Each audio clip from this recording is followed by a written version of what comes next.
Hi there. My name is Professor Lewis, and I'll be doing this lecture for Into the Woods. We're going to tackle a couple of different things over the course of this session. Um, what I'd like to do is to set up sort of a framework in which you can view the musical Into the Woods by understanding sort of what it's about, maybe some themes behind it, uh, some information about the composer, the creator of the musical, because it's important to look at him as well. And then we're also first going to look at a brief history of musical theater, just so we can sort of see where we are in the art form right now, as it happens to be the most popular form of theater in the United States right now. All right, so let's begin at the beginning. The musical, as we understand it now, hasn't always been the way we consider it, meaning that when we see a musical now, we're looking at a unified script and songs. These two things work together to tell the same story. In other words, in a musical, it's a play, but characters will break it out into song. And it's a convention that we expect and that we appreciate because we bought tickets to go see a musical, yes? But before that, it wasn't always that way. Before that, musicals were more like musical reviews, like variety shows. So they would last a couple of hours and they would be on Broadway, just like a musical now, but the different acts in the variety show were all completely disconnected. So there would be a group of dancing girls and for a song, and then maybe a comedian would come out afterwards and tell some jokes, and that comedian's jokes would have absolutely nothing to do with the song that we just saw the dancing girls dance to. And then maybe somebody else would come out and sing a song completely unrelated to the stand-up comedian's work. No unified theme or narrative. And no seriousness. There was no underlying messages. It was just sheer, pure entertainment, essentially just an excuse to get a bunch of pretty girls on stage so we could watch them sing and dance. That's it.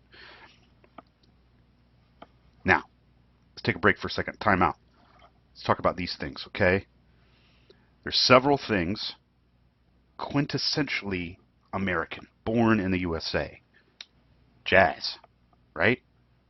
Around 1895, slaves combined African rhythms, classical European instruments, and marching band drums in New Orleans. Corn dogs. A German immigrant sausage maker filed for a U.S. patent, and it was granted to him in 1929 for the corn dog, born in the USA. And the book musical, quintessentially American. Now, when I say book musical, that's the technical term for essentially the musical as we understand it today. The songs and the story are completely unified. The music and the narrative are completely unified into one book, essentially. So it's not a musical review like Ziegfeld Follies. This guy, Ziegfeld, forgot to talk about him. He was a very famous promoter, and he would have an annual show called the Ziegfeld Follies that would run on Broadway, and it was one of the most famous examples of this musical vaudeville review that was very common before the advent of the book musical. Moving forward again. So as opposed to shows like the Ziegfeld Follies, where it was just a variety show, bunch of different acts completely disconnected, the advent of the book musical, songs and story completely unified, so that the songs assist in telling the story. And we're watching these characters break out into song to help facilitate the continuation of the narrative. The first example of this, the first book musical, is a musical called Showboat that opened in 1927. The plot of Showboat is very serious. Of course, there are lighthearted moments, but it tackles some pretty heavy subject matter, and there's some serious things that happen in this play. The play is essentially about the musical is essentially about this group of people, a captain, crew, and performers that live on the showboat, and it's called the Cotton Blossom Showboat, and they travel down the Mississippi. It tackles some pretty serious ideas: slavery, racism, interracial marriage, and the conflicts that come out of that is one of the main through lines in the plot. Some, not all, but some of the actors in this musical were in blackface. Blackface is something that happened in vaudeville and around this period of time. It was rather common for Caucasian performers to burn cork, like a wine cork, a bottle cork, burn a bunch of cork that makes it really ashy, and they would rub that ash all over their face to make their face black, as opposed to, just casting a black actor if you had a black character.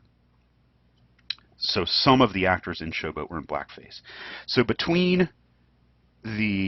is a very famous musical, and it's still done quite often today, but it's a complicated show to do, because between the slave characters that are on the show, the racist overtones of the show, because there's an interracial marriage that happens within the show, and not everyone's happy about that. So there's some really sort of racist characters in this show.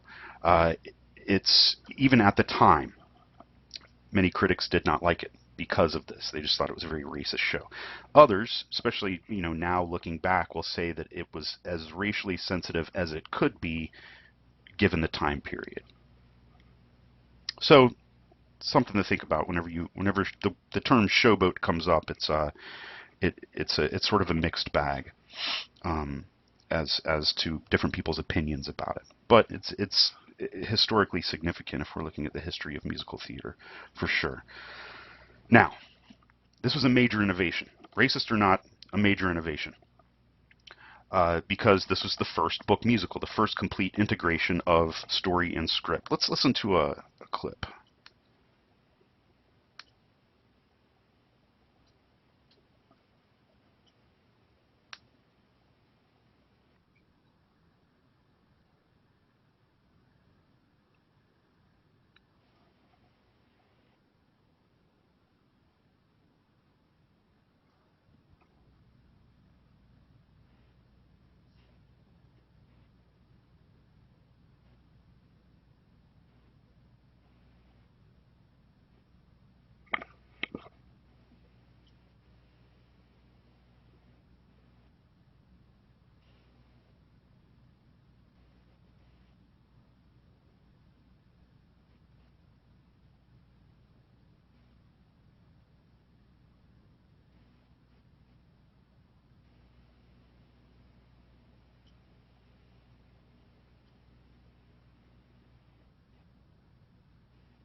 All right, so something really significant to look at here is that, and we keep this in mind when we're talking about the book musical. It was very significant and very groundbreaking that there's a character singing about serious issues, about pain and struggle and suffering, while at the same time furthering the plot of the story itself.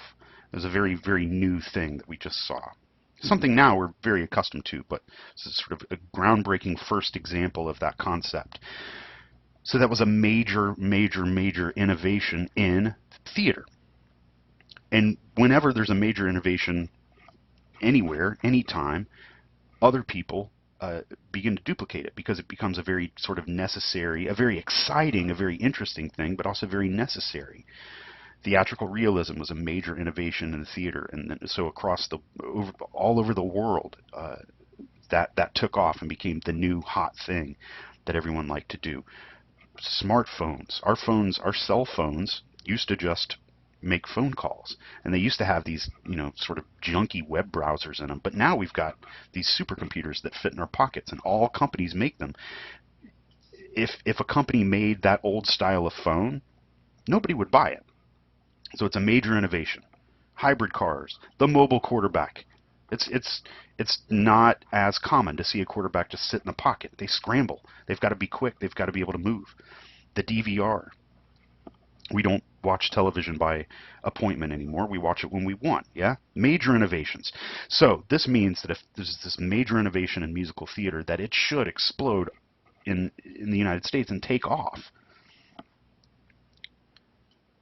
But the history of the world gets very, very complicated. So this is a concept, the book musical, that originated in the United States. Right at that time, right when it should be spreading across the globe quickly, the United States goes into the Great Depression. Also, something that inhibits the spread of the book musical all over the world is World War II. So we all sort of get busy with other things and forms of entertainment. There's no spirit of innovation at that point, because everyone's trying to get food in their bellies and keep roofs over their heads and fight a global war. So the form of musical theater, it's not like it stops. People still need live entertainment, but the innovation stops, and it reverts back to its old form of vaudevillian reviews, musical reviews, until the war ends. Oklahoma. So Oklahoma is not the first book musical, but Oklahoma is significant in 1943 because it marks the beginning of the golden age of musicals. Oklahoma, just like Showboat, deals with very serious subject matter. Yeah, sure, it's lighthearted in moments, but it's about a love triangle, and the bad guy gets killed at the very end, and it's tragic. That Curly, here we see Hugh Jackman playing Curly in a 1988 London version that's available on DVD if you ever want to see it. Curly kills this guy at the end. He's got the blood up on his hands of murder to defend his girl. So it's got some very serious, heavy plot points. The beginning of the golden age of musicals, things just take off from there. Carousel, The King and I, South Pacific, Guys and Dolls, many, many, many, many musicals come out of this era, the golden age. And a lot of these musicals are the ones that many of you probably saw or were in high school. They're still very popular and produced all the time. Okay, so let's jump forward in time to the end of the golden age. 1969, there's a musical called Hair. It's the first rock musical, the first time rock music was incorporated into a book musical. And really, if you think about it, it's significant. Hair is significant in many ways, but rock music, if you think about it, rock music is really sort of the first time that kids were listening to something different than what their parents were listening to. Popular music sort of veers off in two different directions. And since then, it's kind of always stayed that way, if you think about it. Prior to the advent of rock and roll, if you had, a record player in your house, if you were lucky enough to have a record player in your house, and you had 6 jazz records, well, if somebody wanted to put on a record, that everyone in the house was going to listen to it. Same thing with the radio. So rock music, it's the first time that in a Broadway musical, popular music that was listened to by the youngsters was incorporated into something that adults were seeing. Here is a very, very loosely structured musical. It doesn't have really a strong plot. It's about a group of friends. They're all sort of these homeless hippie kids that, for various reasons, have been kicked out of their houses, and they're young. They're in their 20s or teens, and they live in this park together. And they're a commune. They're a tribe. They're all there's an anti-Vietnam War, and at that time it was rather common. I mean, we think that today is pretty politically divided in our lives, and it is. But there were plenty of young people when they spoke out against the Vietnam War with their parents. That that tore their families apart, and they became homeless. I mean, the hippie culture itself, when it got really, really big in San Francisco, in California, that's where all those kids came from. They got kicked out of their houses, and so they found each other and lived together. Hair has drug use, it has nudity, it's got it's there's sex in it. It really took this old form of book musical and just sort of balled it up and threw it out the window. Um, it's very innovative. The end of the golden age of book musicals. Let's look at a short clip.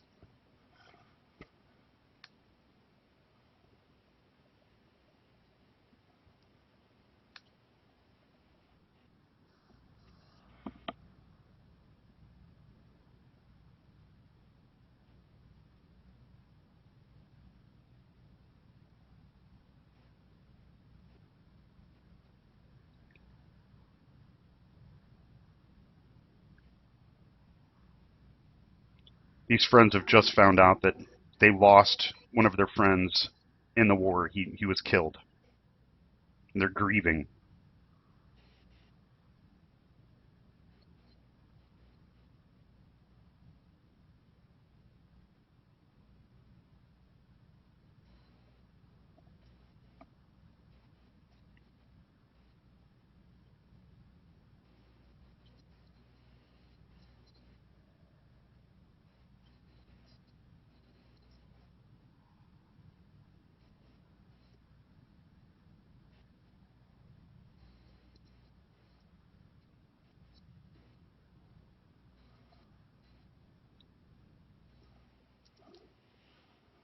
That clip was from a recent Broadway revival that just ran a couple of years ago.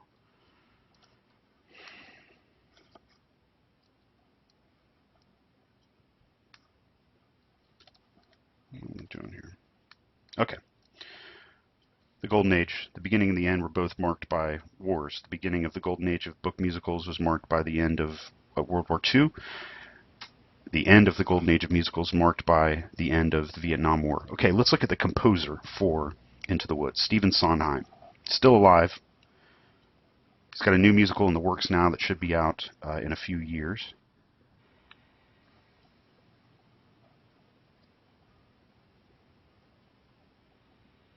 This is the very beginning of a longer documentary that you can find on HBO about his life.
All right, very highly celebrated modern composer of musical theater. Very, very innovative composer.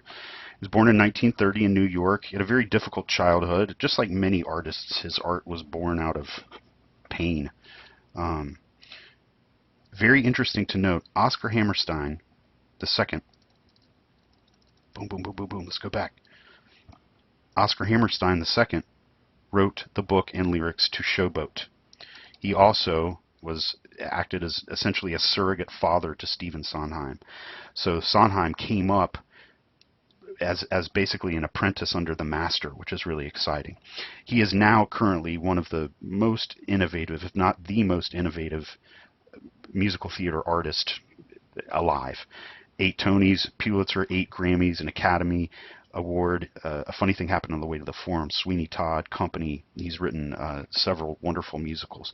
The really interesting thing to look at when you look at Stephen Sondheim, who, like I said before, is the composer for Into the Woods, is that his style of composition, of musical composition, is very, very unique. It's very unpredictable.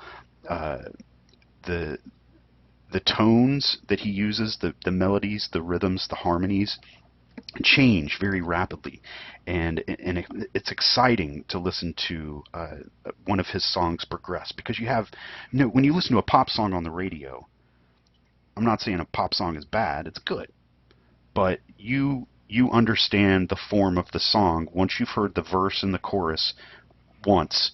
You know how the song's going to go until you know how it's going to finish. Sondheim songs are not like that at all. You have no idea what's going to happen. So it's a really exciting roller coaster ride. And Sondheim's goal is to reflect the emotional state of the character in the song.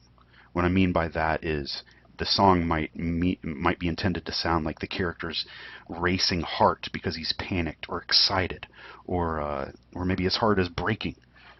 Let's listen to an example. This is an example from one of his other musicals called Company.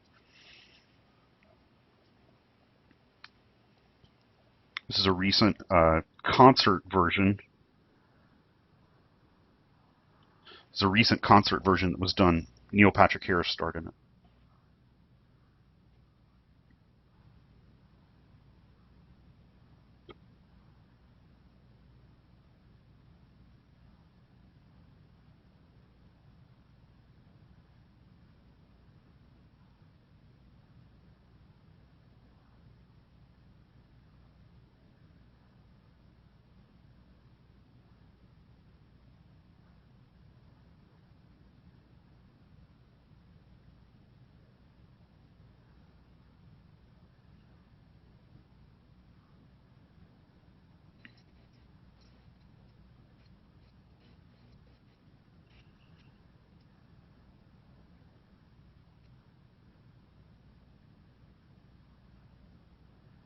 They're about to sing the word love. Listen to the chord that they make when they sing this.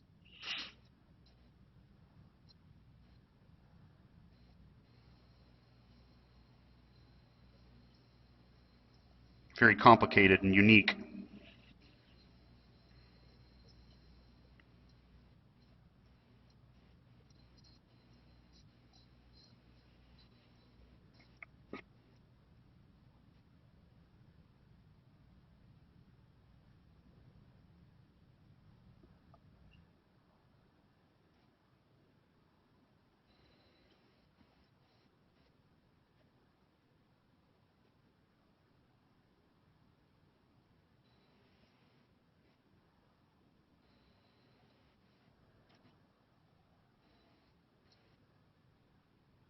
See, already we've seen the song really transform from how it started to where it is there. Unpredictable, very unique. Okay, we're going to look at several types of musical theater numbers, all of which you're going to see in Into the Woods, but we're going to do that by looking at some examples from Company, not from Into the Woods. But you're going to see all of these songs to a certain extent in Into the Woods. The very first type of musical theater number that we're going to look at is a production number. You just saw one. Everybody's in it. It's a big number, and it's in the structure of a musical. It's often there to reinforce a place or celebrate an idea and really set the universe of the musical itself for you. So in the show Company, there's this guy, Bobby, you see him here in the middle in a different production. And he's sort of this swinging single bachelor, and all of his other friends have grown up and gotten married and moved on with their lives, and he hasn't yet, and they want him to. So that's sort of what it's about. But they're social. They have each other over at their houses. They have company. They have dinner guests. The second type of musical theater song we're going to look at is called the ballad. It's a more contemplative song. It's a love song, but it doesn't necessarily have to be a love song about a person. It can be a love song about an idea as well. Let's look at a little example also from Company. Just to set this up, Bobby is, well, you can kind of tell contextually, but Bobby is asking his married friends, do they like being married? And they say, well, yes, but no at the same time.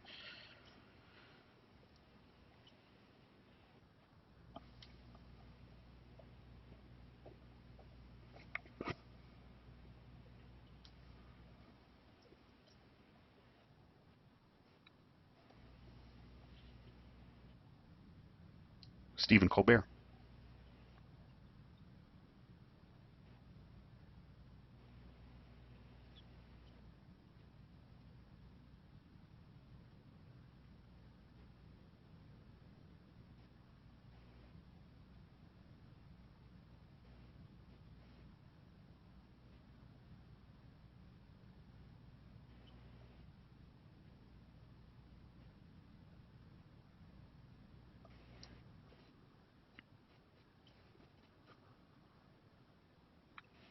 A contemplative song expressing love for a person or idea.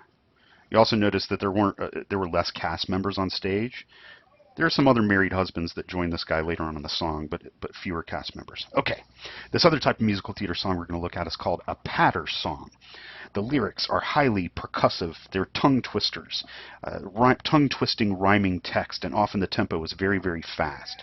And the style of the song is one of the most exciting things about it.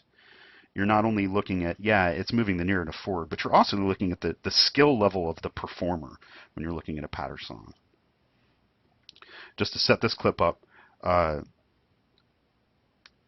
this woman is about to get married, and Bobby's the best man. She's a friend of hers. That both members of the couple are friends of Bobby's, but she's got cold feet, and Bobby's gonna try and talk her out of it. This is the guy that she's going to marry, and he's just expressing his love to her, and then we watch her freak out.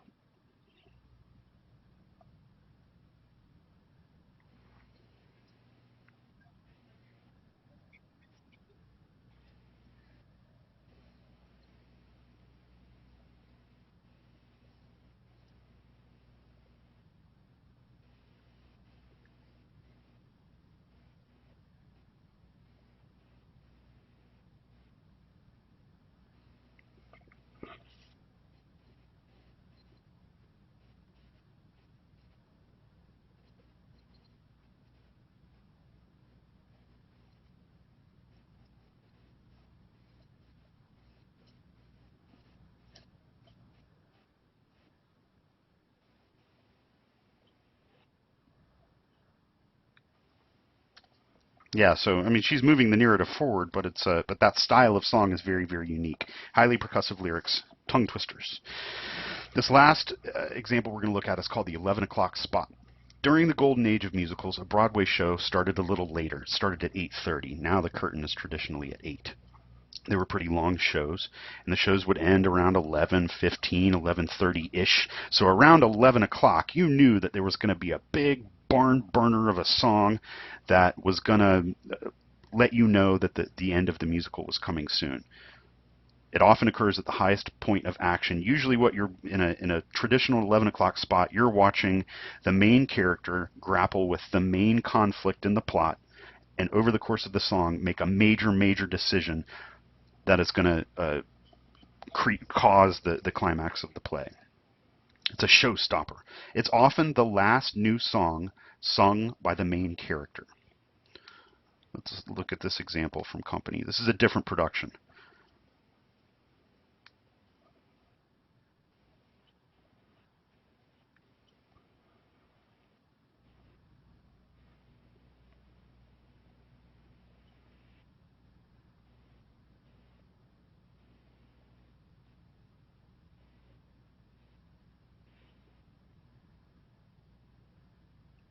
is where Bobby's deciding maybe bachelor life isn't all it's cracked up to be. Maybe he does need to find someone in his life.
Yeah, the last new song sung by the main character.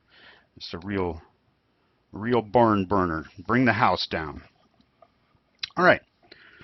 So, pretty soon you guys are going to see a Stephen Sondheim musical called Into the Woods at Kennesaw State University. Into the Woods is a really interesting idea. It's a mashup of a bunch of different fairy tale characters that go on this adventure together. But let's look at fairy tales themselves for a second. Fairy tales have popped up in different places all over the world. We don't really know exactly where they originated, but it's interesting to note that there are a lot of different archetypal plots that have been shared and characters that have been shared. People not even knowing that these characters and plot lines existed in other places, but sharing them. But they were essentially morality tales, so that different cultures could figure out what their moral values were. They told these stories to each other because a lot of them couldn't read. A lot of them were illiterate. There's sort of this, we like fairy tales these days because there's this magical idea of once upon a time, anything can happen. When somebody says once upon a time, we all are, the inner child in us gets very excited to hear this. Fairy tales are a safe place for us to face our greatest fears. Now, it's interesting, this production doesn't take place, we're not going to see literal woods in the scenic design. We can all experience that together. That'll be very exciting. But if we think about the idea of the woods themselves and what they can represent, the woods are a liminal place where transformation can occur. The woods can be dangerous. The woods are a place of growth, a place of transformation, a place filled with hope, a place where you take a journey. And these are all ideas that Into the Woods explores. But like I said before, in the scenic design of Into the Woods, the director was very specific in not wanting to see literal, actual woods in the design. So we're going to see a lot of other things represent that. But just know that these main ideas here are still going to be what we're going to explore when we see the musical together. These are the dates and the information. Please show up early. Don't be late. I'm pretty sure there's no late seating, so get there on time. Don't bring the little kids. It's going to be scary for the young ones. So even though it's about fairy tales, it's still very much for adults. Most of these productions, probably all of these performances will sell out, so get your tickets as soon as you can. There's the website information. And if you enjoyed anything that you saw today, here's where you can see more. Showboat is none of these 4 musicals at the top are on Netflix. I checked, but they're all very cheap rentals on Amazon Instant, and they're all also on DVD. There are also a lot of other theaters. Almost all the theaters in the Atlanta theater community will have at least one musical in their season. But these theaters that I've listed, especially the Aurora Theater and the Atlanta Lyric Theater and Fabrifaction, all focus primarily on musicals. So if that's your bag and you want to see some musicals in town, those are the places to go. All right.